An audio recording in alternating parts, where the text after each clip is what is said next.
be movie. However, there were photos in the book accompanying the album where I can be seen sporting a striped jacket, an orange shirt, and a trendy thin black tie. I will never forget that day, although I had a bittersweet feeling that I was witnessing the last ever live performance by the Fab Four. My next right place, right time experience was as second engineer on the Beatles' final recorded statement, Abbey Road.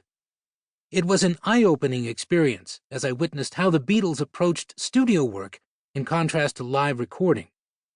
It was also a privilege to work with and learn from two great recording engineers, Geoff Emerick and Phil McDonald. It's an academic point perhaps, but Abbey Road and Let It Be were released in reverse order to the dates in which they were recorded. Just as I had anticipated that the rooftop concert would be their last performance, I also knew that, realistically speaking, Abbey Road would be the last time the Beatles would be the Beatles. But even still, I felt enormously fortunate to have been one of the few who experienced the creation of their magic firsthand. In the post-Beatles period, I went on to work with Paul on the McCartney and Wings Wildlife albums, and with Harrison and Phil Spector for a couple of sessions on All Things Must Pass, for which I served as second engineer. Having progressed to a fully fledged engineer, following arguably my greatest right place, right time moment, the recording of Pink Floyd's The Dark Side of the Moon, I engineered Paul's Red Rose Speedway album, as well as the singles My Love and Sea Moon. That brings us to the book that you presently hold in your hands. Impeccably researched, Solid State is an accurate history not only of the characters and personnel involved in the Beatles' final album, including myself, I am pleased to add, but also digs deeper behind the scenes into the technical aspects of the recording equipment and the musical instruments used by the Fab Four in the production of this timeless LP. In the coming pages, you will become aware of many hitherto unknown facts about the making of Abbey Road, and the events that led to the eventual demise of the greatest rock band that ever was. Alan Parsons, music producer, engineer, musician, and composer.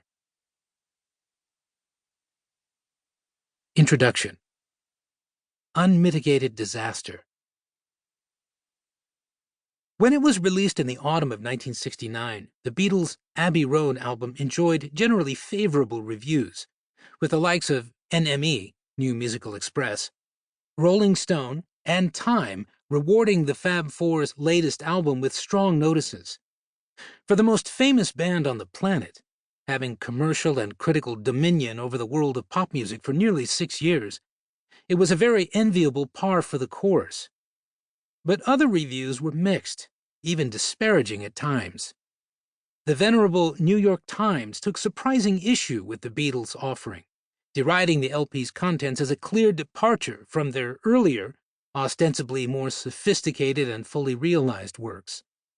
In his New York Times review of October 5, 1969, Nick Cohn gave the Fab Four their props, lauding Abbey Road's concluding medley as the most impressive music they've made since Rubber Soul. But his admiration ended there. For the balance of his review, Cohn didn't pull any punches, criticizing the majority of the LP's songs as ranging from pretty average stuff to unmitigated disaster. For Cohn, something didn't sound quite right on Abbey Road. The words are limp-wristed, pompous, and fake, he wrote. The latest compositions from George Harrison were mediocrity incarnate, and he asserted that the badness ranges from mere gentle tedium to cringing embarrassment. What exactly was Cohn hearing in those tracks that made him feel that way? In spite of Cohn's relatively tender age, the 23-year-old Brit had already earned considerable stature among the music critics of his day.